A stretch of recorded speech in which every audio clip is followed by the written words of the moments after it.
Okay, a very different video today. So I'm going to show you my Stapeliad collection, and I'm going to do a very rare unboxing. I don't do many of these for my aroids or for my carnivores, so I just wanted to share. I obviously this channel is all about aroids normally, and drawing aroids and growing aroids, but I thought it's about time that I showed you a little bit more of the wider collection that I've got. So let's dive right in.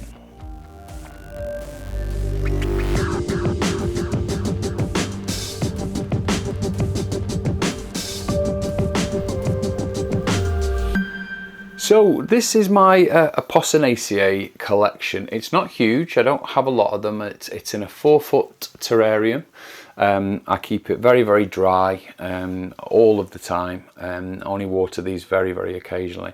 And pretty much everything in here until you get to the far end, which I'm just cleaning out, is a Stapeliad, or members of the Apocynaceae family. So they look a bit like cacti, but they're nothing to do with cactus whatsoever. Nothing that I've got here will hurt you. Nothing is spiny. Even though it looks spiny, there's nothing that's got spikes that are going to do any damage. And the ones that are really common are, there's the Stapelia, Huernia, and then there's Caralluma over here, Orbea. These are all the genera that are within the Apocynaceae. And I'll put a list on of all of them, and you'll know some of these names, but the main ones are Stapelia, and hence where we get the name for Stapeliads. Now what I'm going to do is I'm going to do an unboxing. So I've basically been sent this little package here, and I'm going to put the seller, the lady that sold these to me is called Monica, and she's on Facebook. So I'll put her Facebook details on screen now and down below. And basically she's probably supplied me with about a third of my collection now. So what I'm going to do is, I'm not much for unboxing, so I haven't opened them beyond this. So I'm going to take them out of the box and then we'll start unwrapping them. And I'll put the camera on a tripod to make things easier for you. So I've taken it out of the box, and they're all amazingly well wrapped, as they always are from Monica. So I'm going to lay them all out and then we'll go through them one by one. So I've got a very specific list that I've ordered here, and she does source them from all over the world. So I've just moved everything out of the way so we can have a bit of space to work and have a look. So as I said, they're Apocynaceae, so or sometimes known as the dogbane family, and apparently that's because a lot of them are toxic to dogs. So it's whether that's accurate or not, I've no idea, but it's a very diverse group of plants. There's 5,000 plus species, and there's about 400 genera, which makes it huge. They're widely distributed across the world, and most of mine are from South Africa. So you can imagine the type of habitat these are from. So it's very dry, quite rocky and gritty, and wherever you find them else in the world, you know, it's usually of that nature. So you know, not quite like cacti, because they will get wet at times in the year, but they're along those lines. So many of the species just survive on the edge of temperate zones going into arid zones. So they do range from trees to shrubs to climbers to herbaceous plants. There's a good wide range within them, but most of what we're looking at is the low shrubby kinds of things. So they're a bit like Euphorbia in that they've got like a milky white latex in a lot of them. So and you do need to be careful, you know, just make sure none of it ever gets on your skin. So my list, I've got a wide range of Stapelia, Orbea, Tava. There's one called Tava Orbea, which is a hybrid, and then you know, a mixture of the above. So what I'm going to do is, I've just noticed this which says free gift, so I'm going to leave that one right to the end. So let's start with this little package and see what we've got. So I love the way that she packages it. What I will do, just to be safe, is I'll put down this as a sheet, because I know I'm going to make a mess. Sorry if my chair is creaking. So I don't really show these because they're not, you know, obviously they're not aroids, and that's my first love is the aroids. So these are, I like any plant that's a bit weird. So they definitely fall into that category. They definitely come into the weird category. So let's pop this down and have a look at what we've got. So she makes it pretty much easy to rip them open, which is great because there's lots of tissue in there. So some of them, I think maybe all of them, will be basically like bare root. So they should all be just completely just without pots, without any gravel or soil. So let's take this one out. This is one that I've been after for quite a while. So this is Stapeliadeae, and this one, as you can see there, it's very spiny. I've got a couple that look like this, but then they look very different when you see the flower. So very short, compact little plant. So short stems, and they're often clumping like this. So these do have a slightly smelly plant. They have a carrion smelling plant. So if you notice there, I mean, you can see that these are already clumps. So and the roots are there, but they are drying. So I'm going to have to get them into some sort of soil quite quickly. And as you can see there, I could split that up into loads and loads of plants, but I don't want that. I want it to be grouped like this. So that one's a lovely one. That's one that I've wanted. I'll show you the flower on the screen now. So we'll put that one. So that's Dummery out of the way. I wanted that one probably more than anything else on this list, actually. So let's have a look what's next. So rip into this one. Looks like it's probably a Huernia or Huernia. So now this is the Tava Orbea, actually. I don't know anything about this plant at all. So it's got a cute little label, which is cool. So these are all sourced from Portugal. Oh, this one's lovely as well, and it's clumping, you know, the same. So as I say, this one, I don't know anything about it. So it's a Tavaresia and an Orbea hybrid, and they call this one the red leopard. So you can see there the flower. That is what we're aiming for. So it's obviously like, you know, a Stapelia type plant. It's definitely in the Apocynaceae because you can just tell by the plant.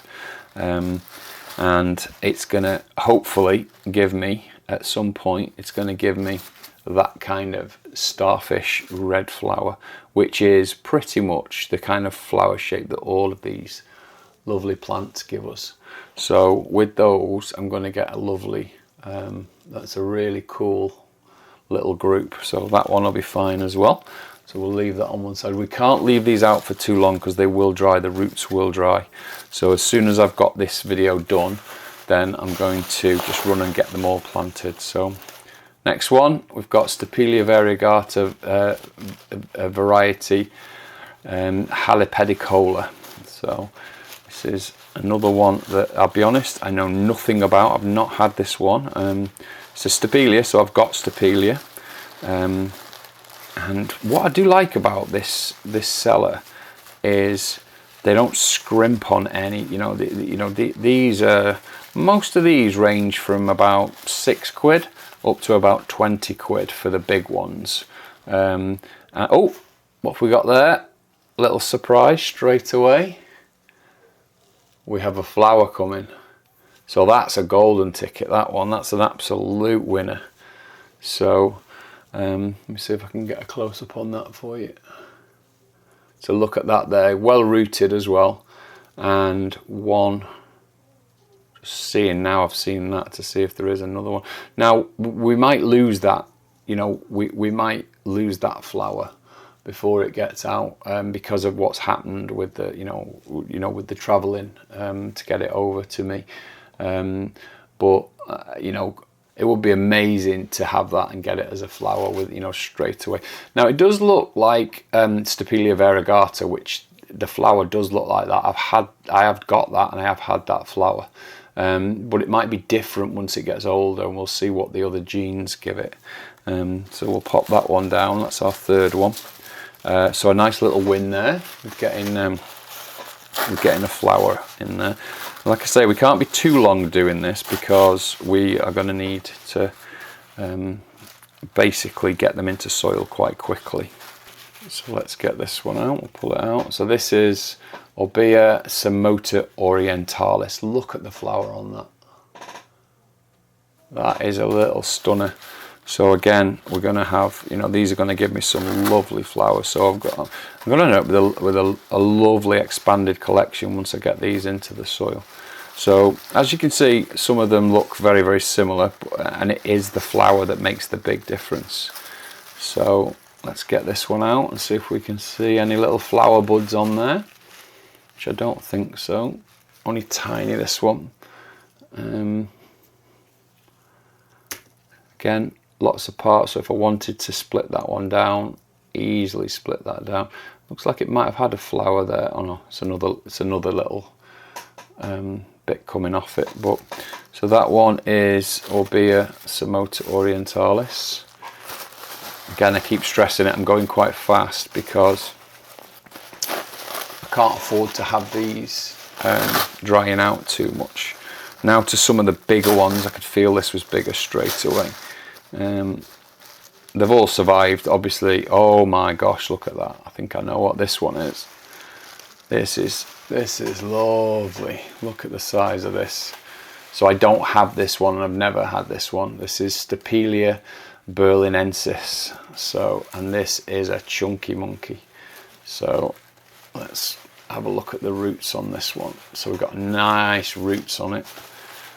So move that away. So that's quite a substantial plant. So that's going to match, it's going to equal my Stapelia. Well, so some of my bigger Stapelia are a group like this. So that looks absolutely stunning. There's no flowers in there, I don't think. These have like a red flower, I think. So again, known as carrion plant, all of these, the Stapelia and all of these are. So fleshy like the others, so it's not hurting me at all. And again, it's going to have one of those flowers, so the star-shaped flowers, exactly the same as the others. There isn't any there, so I wish there was a flower there to show you at least the start of one.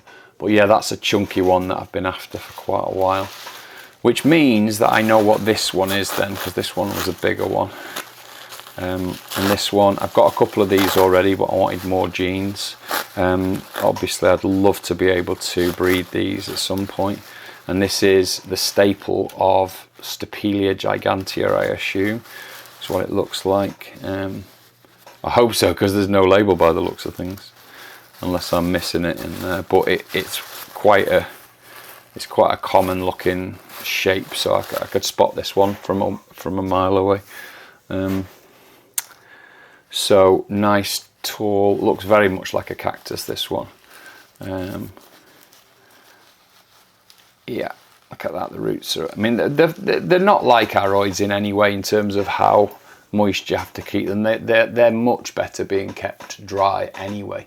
So these would not be, I would be worried if that was an aroid delivered to me like that because it's dry. But with these things, they'll be fine. I mean, they're going to go into the gravel within the next few minutes, and that will give me some lovely, I mean, I probably won't get any flowers off it till after Christmas, but you know, lovely, absolutely lovely.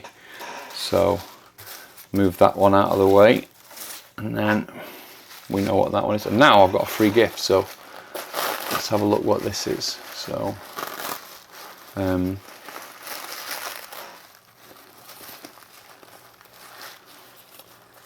this is look at that, another red one. So this is Orbea egetari. So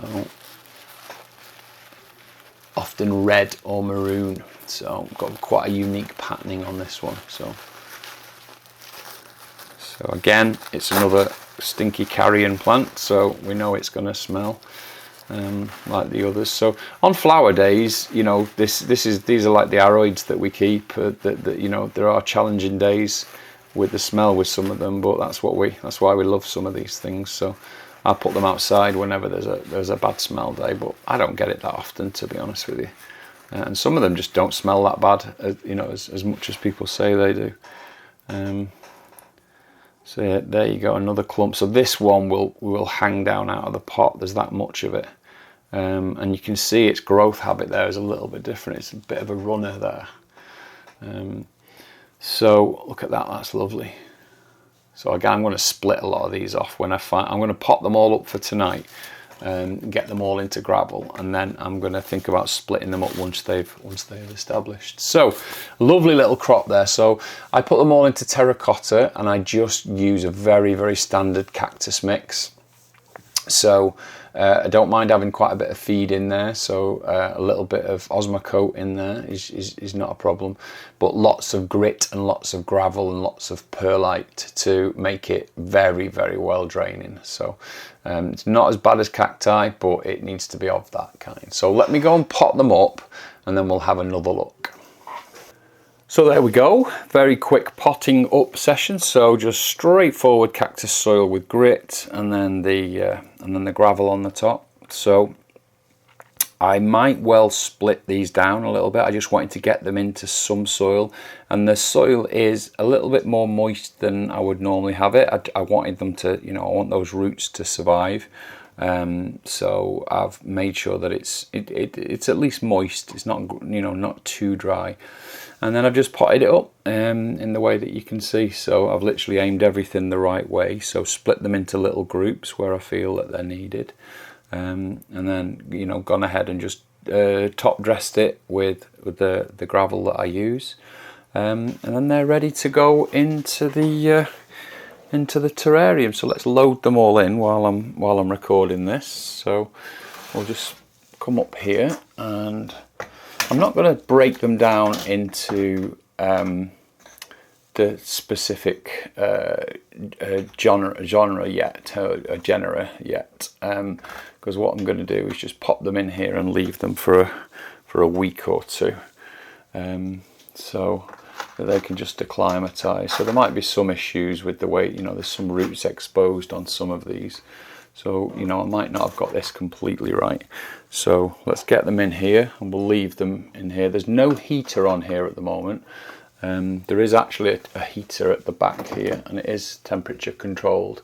But we're just going into winter, and at the moment the house is getting warmed, so it doesn't really drop below, so like 16, 17 degrees at the moment. So I don't really need any more heat than that. Over the summer it gets into the high 20s in this cabinet. This is one of my favourites. You know, it's not even labelled, and we don't need it to be labelled. So this is Gigantea, and this is a Gigantea I got from Italy. So it looks slightly different. It's exactly the same, you know, same genes I assume, but you know, just from a different gene pool. So it would be nice to get a flower off, you know, a couple of these. I had a few of these all done cuttings like that, but I've given them away. And what I will do is I'll split a lot of these down as they start to, you know, once they're established and they're doing okay. So this is a little Paranthus here in front of me. This gives you a lovely little flower quite regularly. Oh, and there's actually an Andromiscus in the back there, Cooperi. So this one here looks like little quail's eggs. That's a succulent. It's not part of this group at all, but I just quite like that one, so I keep it in there. And there we go. That's all of the Stapeliads back in. I have quite a few fossils in here as well that I just keep in there. So they're not part of it, but they look cool. And excuse the doors needing a bit of a clean, but now I've got a much bigger Stapeliad collection. You know, I've got more than this. I've got bigger ones, but this is where I keep all the smaller ones. So we'll see how they go. And if anyone's interested, I might do a bit of an update on these once they start to flower. Obviously, I'll show you some flowers. I'll get them all labelled up next, and then we can any update. I'll make sure you can see how they're getting on. Before I finish the video, I'll just show you this. So this is a large potted, this is a Stapelia Lianas. I can never say it very well, but these are how the bigger pots look, and I've got a gigantea like this one as well. But they grow up in these little forests, and in the summer they all go outside, but you know, they look great in these IKEA cabinets, and this is where I keep all of my other succulents. These are all the aloe, and you've got Huernia, and well, there's actually a tuber there. That one shouldn't be there. That's from my aroid collection, and this one has just lost all its leaves. So this is actually Apocynaceae. It's Curio articulatus. So this one is like it's little, basically little balls on the surface of the soil at first, and then it leafs up, and then lots of, you know, aloes and agave. So they do. I don't keep a lot of these succulents, but they are nice sometimes to have them around. So that's my Stapeliad collection. I hope you've enjoyed seeing me get those new ones in. A bit different for the channel, and I'll give you some updates when I can. I really hope you're enjoying our videos, and if you are, please give us a thumbs up. We mostly cover things to do with indoor and outdoor aroids, and also any equipment or tips and tricks that we can pick up along the way. If you like it enough to give it a thumbs up, then why not subscribe to the channel? Hit the notification bell and I can let you know when we upload new content, which is every week.